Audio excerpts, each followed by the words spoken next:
किस तरह छोटे बालक के द्वारा अपने बुजुर्गों को आश्चर्यचकित किया गया।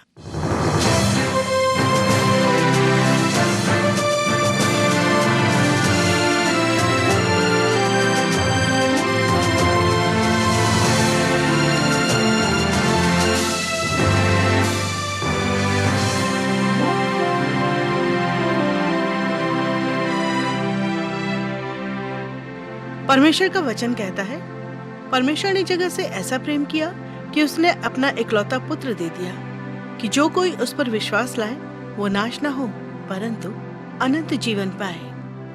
कार्यक्रम यीशु की कहानी में आपका स्वागत है।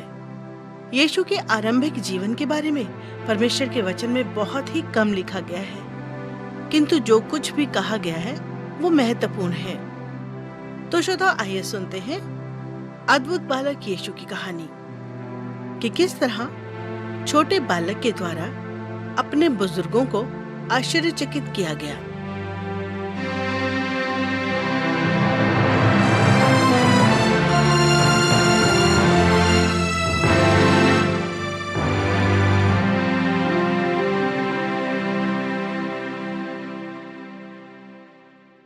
मरियम, ये पिछले महीने हमारे लिए बहुत महत्वपूर्ण रहे हैं।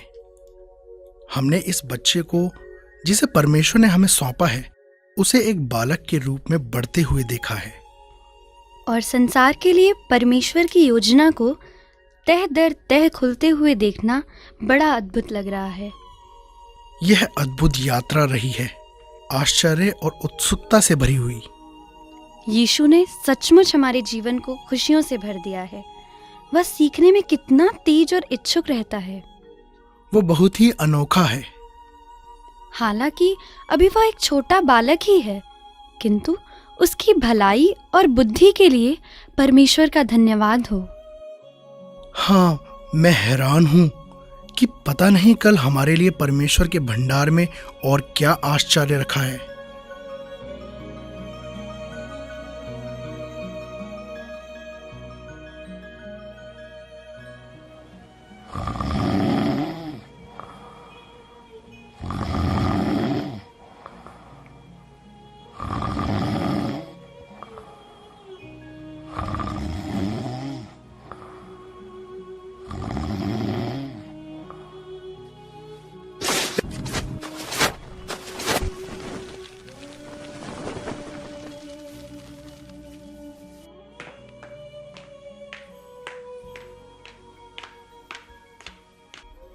मरियम, मरियम, जल्दी उठो।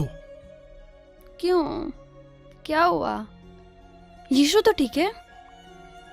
अभी मेरे सपने में एक स्वर्गदूत आया था। उसने कहा कि मैं तुम्हें और बालक को लूं और मिस्र को भाग जाऊं। उसने कहा कि शीघ्र ही हेरोदेस बालक को मार डालने के लिए ढूंढता हुआ यहाँ आ जाएगा। राजा हेरोदेस आखिर एक छोटे बच्चे को क्यों मार डालना चाहता है? उसने सुना है कि यीशु एक राजा बालक है और उसे अपनी राजगद्दी के लिए वो खतरा मानता है। हे प्रिय, हमें शीघ्र ही तैयार होकर चले जाना चाहिए। हाँ, ये एक लंबा और कई मीलों का कठिन सफर होगा, किंतु हमें जाना तो पड़ेगा ही। परमेश्वर हमारी अगुवाई और रक्षा करेगा। हाँ, महान परमेश्वर, आपका धन्यवाद हो।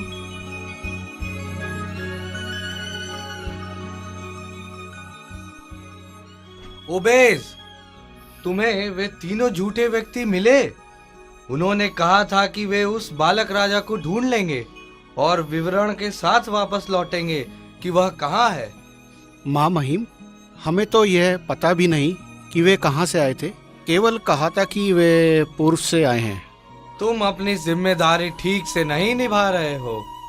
लेकिन माँ महिम, हमने उन्हें हर जगह ढूंढा है, लेकिन ऐसा एक भी आदमी नहीं मिला जिसने उन्हें देखा हो। तुम उन्हें कैसे नहीं ढूंढ पाए?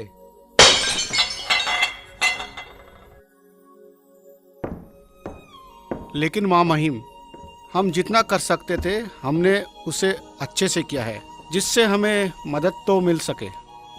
तुम्हें तो उनसे अच्छा होना चाहिए था जितना वे हैं, और उनका पीछा करना चाहिए था।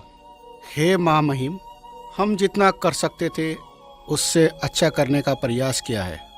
मैंने तुम्हें कह दिया कि यह काफी नहीं है। क्या आप चाहते हैं कि हम उसे फिर से जाकर खोजें? हाँ बिल्कुल, जाओ और उन्हें ढूंढो जाकर। रुको, क्या मैं यहूदियों का राजा नहीं हूँ? एक बालक मेरे राज्य पर कब्जा कर लेने की धमकी दे रहा है। मैं आराम से इसे देखता नहीं रह सकता। अब आपकी क्या करने की योजना है? बालक राजा की हत्या कर दो। लेकिन हमें तो यह पता नहीं कि वह कहाँ है, और वह तो एक बच्चा है। वह आपको कैसे धमकी दे सकता है? व्यवस्था के गुरुओं ने कहा था कि वह बेथलेहम में पैदा होगा। सो मुझे उस नगर के उन समस्त यहूदी बालकों को जो 2 वर्ष तक के हैं हत्या करनी ही होगी। वह बच नहीं सकता।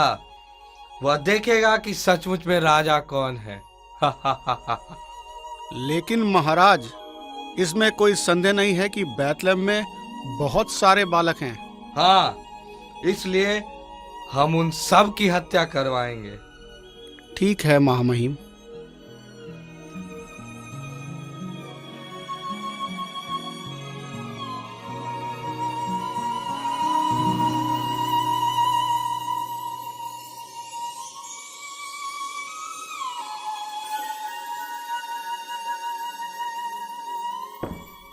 मैं एक बूढ़ा आदमी हूँ, मेरी पत्नी भी मरने ही वाली है। फिर मुझे क्यों चिंतित होना चाहिए कि एक बालक मेरी गद्दी मुझसे छीन लेगा? नहीं नहीं, मैं मरने वाला नहीं हूँ। मैं यहूदियों का राजा हूँ और लंबे समय तक इसका राजा रहूंगा। प्रिय श्रोताओ, कुछ ही क्षणों में हम अपनी कहानी को फिर आगे बढ़ाएंगे। यीशु की कहानी को सुनने के लिए आपका धन्यवाद। मरियम और यूसुफ परमेश्वर के अत्यंत धन्यवादी हैं कि उसने उन्हें बालक यीशु को प्रदान किया और उनकी समस्त आवश्यकताओं को पूरा किया है। वो अपने परिवार को सुरक्षित रखने के लिए कुछ भी करेंगे। एक रात्रि पहले ही स्वर्गदूत यूसुफ के पास आया और उससे कहा कि वो मरियम और बालक यीशु को लेकर मिस्र देश को भाग जाए। वो फौरन ही मिस्र की लंबी यात्रा के लिए अपने जरूरी सामान को बांधते हैं। राजा हेरोदेस भयभीत है कि बालक राजा उससे कहीं उसकी सत्ता छीन ना ले। वो आज्ञा देता है कि बेथलेहम जिले में जो भी 2 वर्ष या उससे कम आयु के बालक हैं उनकी हत्या कर दी जाए, किसी को भी ना छोड़ा जाए, इससे पहले कि परिवार मिस्र पहुंच पाए। क्या राजा हेरोदेस यीशु तक पहुंच पाएगा? आइए अब आगे की कहानी को सुनते हैं।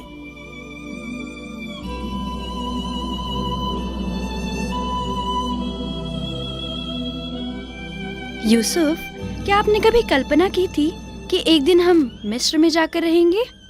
नहीं, कभी सपने में भी दूर दूर तक नहीं सोचा था। किंतु यहाँ हिलियोपोलिस में हमें तसल्ली है। हम सुरक्षित हैं और यीशु भी शारीरिक, मानसिक और आत्मिक रूप से बढ़ रहा है। हमारे पूर्वजों में कुछ ने उस समय के राजा फिरौन की गुलामी में बहुत सारे साल यहाँ गुजारे हैं। कम से कम हम तो राजा के गुलाम नहीं हैं। तुमने सही कहा मरियम। तब परमेश्वर ने लाल समुद्र के पानी को 2 भागों में बांटकर उन्हें निकाला था ताकि वो समुद्र को पार कर सके और सूखी भूमि पर जाकर रुके। जब मिस्रियों ने उनका पीछा करने का प्रयास किया तो परमेश्वर ने फिर से पानी को वापस मिला दिया और मिस्री उसमें डूब गए थे। वह भी क्या आश्चर्य कर्म रहा होगा ना? हाँ, हम यहाँ बहुत आशीषित हैं। परमेश्वर नामालूम तरीके से हमारे लिए उपाय करता है। हाँ, वो निश्चय करता है और हम उस समय तक यहाँ रुके रहेंगे जब तक कि परमेश्वर हमें जाने के लिए आज्ञा न दे। मैं सोचता हूँ कि एक दिन हम बेथलेहम वापस जाएंगे ताकि अपने पूर्वजों के घर में यीशु की परवरिश कर सकें। तुम तो उचित समझते हो, हम वही करेंगे। आज मैंने बाजार में सुना कि हेरोदेस ने आज्ञा दी थी कि बेथलेहम में 2 या उससे कम आयु के जो भी बालक हैं उन्हें मरवा दिया जाए। वो यीशु को तो नहीं पा सका, इसलिए वो सोचता है कि अगर वो समस्त बालकों की हत्या कर देगा तो निश्चय ही यीशु भी मारा जाएगा। ये ठीक वैसा ही हो रहा है जैसा स्वर्गदूत ने हमें कहा था। ओह, मैं उन समस्त माता पिताओं के लिए दुखी हूँ यूसुफ।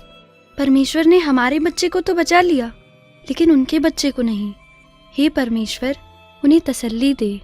हाँ, मुझे भी उन लोगों के लिए बहुत शौक है। परमेश्वर आगे भी यीशु की और हमारी रक्षा करे।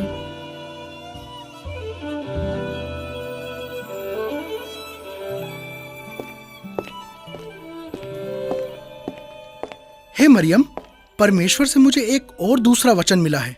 अभी अभी स्वर्गदूत मेरे स्वप्न में आकर मेरे पास आया था। उसने कहा कि हेरोदेस मर चुका है और अब हम इज़राइल वापस जा सकते हैं।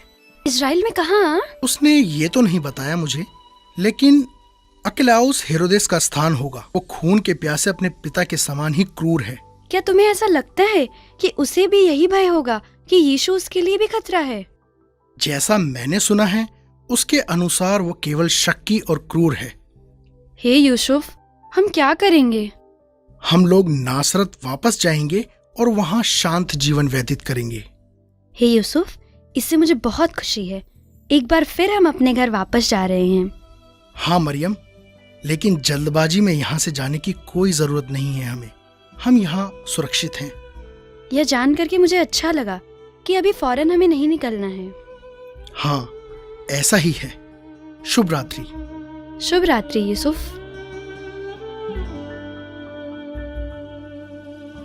यूसुफ, वर्ष तेजी से गुजरते जा रहे हैं। यीशु अब 12 वर्ष का हो गया है। अब वह किशोरावस्था में है और यहाँ नासरत में उसके कई मित्र भी बन गए हैं। हाँ, हम सचमुच आशीषित लोग हैं। अब यरूशलेम में जाकर फसह के लिए जाने का समय आ गया है।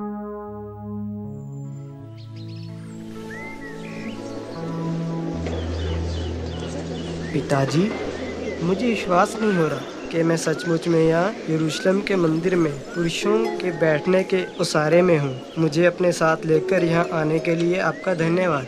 मुझे भी विश्वास नहीं हो रहा कि मंदिर में होने वाले त्योहारों में सम्मिलित होने के लिए तुम इतने बड़े हो चुके हो। मंदिर बड़ा ही भव्य है। याद रहे, परमेश्वर चाहता है कि हम उसके लिए कुछ उत्तम करें। किसी भी हाल में हर एक चीज उसी से संबंधित है। अब वीणा बजने की आवाज आ रही है। इसका मतलब है कि अब आराधना शुरू होने वाली है।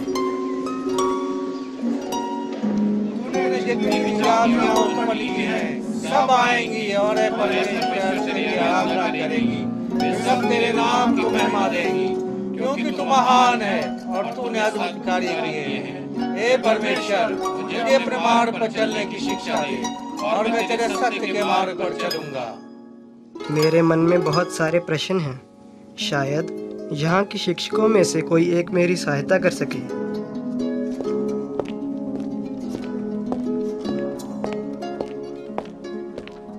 हमें शांति मिले। और तुम्हें भी। मेरा नाम आबेल है। मैं यहाँ मंदिर में एक शिक्षक हूँ। ऐ जवान, मैं तुम्हारे लिए क्या कर सकता हूँ? मैं आपसे कुछ प्रश्न पूछना चाहता हूँ। बेटे, तुम हो कौन? मैं नासरत का यीशु हूँ। तुम्हारे बारे में जानकर खुशी हुई यीशु। अब तुम्हारी आयु कितनी होगी? 12 वर्ष श्रीमान। तुम्हारा प्रश्न क्या बेटे?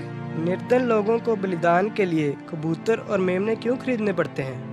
याजक अपनी सेवा करने के लिए कोई धन नहीं लेते हैं, इसीलिए वे जानवरों के लिए मूल्य मांगते हैं। किंतु जानवरों और परिंदों के असली मूल्य से लोगों को 5 गुना अधिक मूल्य चुकाना पड़ता है। ऐसा प्रतीत होता है कि मंदिर में चीज़ों की खरीद फरोख्त करने से आराधना की सुंदरता और गरिमा को आघात पहुंचता है। बिल्कुल नहीं, हम जो कुछ भी करते हैं वो ठीक व्यवस्था के अनुसार ही करते हैं। मेमने के रक्त की आवश्यकता क्यों है? जैसा कि परमेश्वर ने आज्ञा दी है, उसके अनुसार जानवरों का बलिदान हमारे पापों के लिए दिया जाता है। क्या भविष्यवक्ता मीका ने नहीं कहा है, हे मनुष्य, वह तुझे बता चुका है कि अच्छा क्या है, और परमेश्वर तुझसे इसे छोड़ और क्या चाहता है कि तू न्याय से काम करे और कृपा से प्रीति रखे और अपने परमेश्वर के साथ नम्रता से चले। मैं आश्चर्यचकित हूँ। इस लड़के की बुद्धि और ज्ञान अद्भुत है। केवल परमेश्वर ही उसे ये दे सकता है। मुझे लगता है कि अपनी कुछ धार्मिक क्रियाकलापों के बारे में गंभीरता के साथ हमें सोचना चाहिए।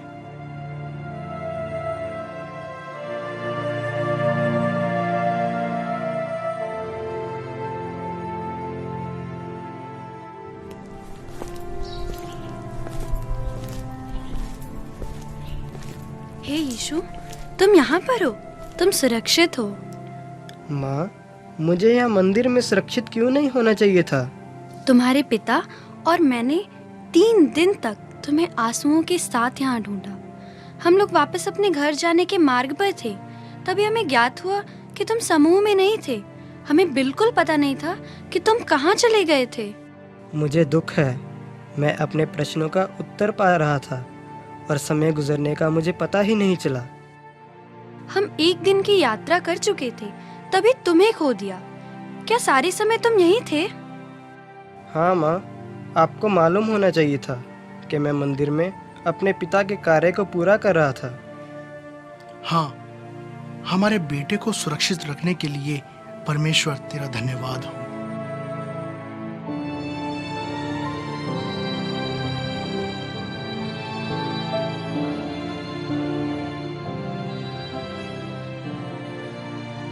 प्रिय श्रोताओ, यीशु की परवरिश करने के लिए परमेश्वर ने मरियम और यूसुफ की अगुवाई और रक्षा की। जब हम भी परमेश्वर के लिए प्रत्येक दिन का जीवन व्यतीत करते हैं, तो परमेश्वर हमारी भी अगुवाई और रक्षा करेगा। हमें आवश्यकता है कि हम प्रत्येक दिन उस पर भरोसा रखें, ताकि वो सही दिशा में जाने के लिए हमारी अगुवाई करे। अब हम उस समय में आ गए हैं जबकि हम परमेश्वर को अपना जवाब दे सके। जब हम प्रभु यीशु को अपना उद्धारकर्ता मानकर उस पर भरोसा करते और उसके पीछे चलने के लिए अपने जीवन को समर्पित करते हैं, तो हम अपने पापों से क्षमा पाते और अनंत जीवन प्राप्त करते हैं। उसका पवित्र आत्मा हम में वास करने के लिए और प्रत्येक दिन के जीवन में सहायता करने के लिए आ जाता है।